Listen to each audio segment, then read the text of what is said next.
আপনি কি জানেন ক্রিপ্টো মার্কেটে 99% ইনভেস্টর আসলে অন্ধকারে ঢিল ছোড়ে? তারা ইউটিউবার বা সোশ্যাল মিডিয়া হাইপ দেখে ইনভেস্ট করে এবং দিন শেষে লস করে।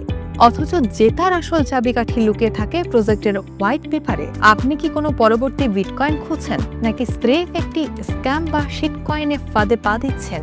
তা বোঝার একমাত্র ফিল্টার হলো হোয়াইট পেপার পড়তে জানা।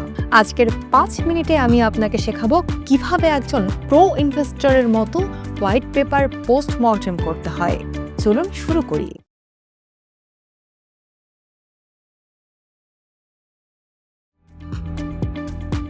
সহজ ভাষায়, হোয়াইট পেপার হলো একটি ক্রিপ্টো প্রজেক্টর জন্ম সনদ এবং বিজনেস প্ল্যান। এটি একটি টেকনিক্যাল ডকুমেন্ট যেখানে ডেভেলপাররা ব্যাখ্যা করেন তারা কেন এই প্রজেক্টটি তৈরি করেছেন, এটি বাজারের কোন সমস্যার সমাধান করবে এবং এটি কারিগরিভাবে কিভাবে কাজ করবে। এটি কোনো মার্কেটিং লিফলেট নয়, বরং এটি একটি প্রজেক্টের স্বচ্ছতা এবং সততার প্রমাণ। যদি কোনো প্রজেক্টের হোয়াইট পেপার না থাকে বা সেটি কপি পেস্ট করা হয়, তবে শুরুতেই বুঝে নিন সেখানে বড় ধরনের ঝুঁকি আছে। প্রবলেম এবং সলিউশন। হোয়াইট পেপারের প্রথম কয়েক পাতায় দেখুন তারা কোন বাস্তব সমস্যার সমাধান করছে। যদি তারা বলে আমরা পৃথিবীর সেরা কয়েন হব, কিন্তু কোনো নির্দিষ্ট ইউটিলিটি বা ব্যবহারিক উপযোগিতা না দেখায়, তবে সেটি একটি রেড ফ্ল্যাগ। একটি শক্তিশালী প্রজেক্ট সবসময় বর্তমান সিস্টেমের, যেমন পেমেন্ট গেটওয়ে, ডেটা স্টোরেজ বা সিকিউরিটি, কোনো না কোনো ফাঁক পূরণ করার দাবি রাখে। টেকনোলজি এবং কনসেনসাস। প্রজেক্টটি কোন নেটওয়ার্কে চলছে? এটি কি বিটকয়েনের মতো প্রুফ অফ ওয়ার্ক, নাকি ইথেরিয়ামের মতো প্রুফ অফ স্টেক মডেলে কাজ করে? তাদের ব্লকচেইনের আর্কিটেকচার কতটা নিরাপদ এবং স্কেলেবল? এই টেকনিক্যাল অংশটি পড়ার সময় খেয়াল করুন তারা কি নতুন কোনো উদ্ভাবন এনেছে, নাকি স্রেফ প্রচলিত কোনো কোড কপি করেছে। টোকেনোমিক্স।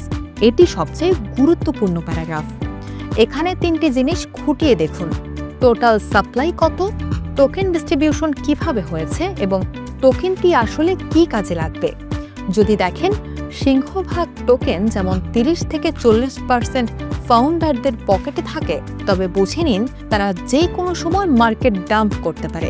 একটি ভালো প্রজেক্টের টোকেন ডিস্ট্রিবিউশন সবসময় বিকেন্দ্রীভূত বা ডিসেন্ট্রালাইজড থাকে। Road map. হোয়াইট পেপারের শেষ দিকে থাকে রোড ম্যাপ। এটি প্রজেক্টের ভবিষ্যৎ পরিকল্পনার ক্যালেন্ডার। তাদের লক্ষ্যগুলো কি বাস্তবসম্মত? তারা কি অতীতে দেওয়া প্রতিশ্রুতি সময় মতো রক্ষা করতে পেরেছে?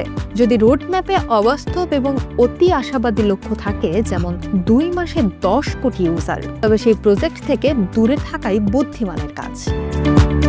টিম এবং পার্টনারশিপ। সবশেষে দেখুন এই প্রজেক্টের পেছনে কারা আছেন। তাদের লিঙ্কডইন প্রোফাইল চেক করুন। তাদের কি ব্লকচেইন বা ফিনান্স সেক্টরে আগের কোনো অভিজ্ঞতা আছে? যদি টিমের সদস্যরা পরিচয় গোপন রাখে, তবে সেই প্রজেক্টে বিনিয়োগ করা অত্যন্ত ঝুঁকিপূর্ণ। মনে রাখবেন, মানুষ প্রজেক্টের চেয়ে মানুষের উপর বেশি বাজি ধরে। পড়ার সময় যদি দেখেন প্রচুর অলংকৃত শব্দ ব্যবহার করা হয়েছে কিন্তু টেকনিক্যাল কোনো গভীরতা নেই, তবে সাবধান। যদি হোয়াইট পেপারে গ্যারান্টেড রিটার্ন বা 100 গুণ লাভের মতো প্রতিশ্রুতি থাকে, তবে বুঝবেন এটি একটি পঞ্জি স্কিম বা স্ক্যাম হওয়ার সম্ভাবনা 99%। ক্রিপ্টো ইনভেস্টিং কোনো লটারি নয়, এটি একটি ক্যালকুলেটেড রিস্ক, আর হোয়াইট পেপার পড়া হলো সেই ক্যালকুলেশনের প্রথম ধাপ।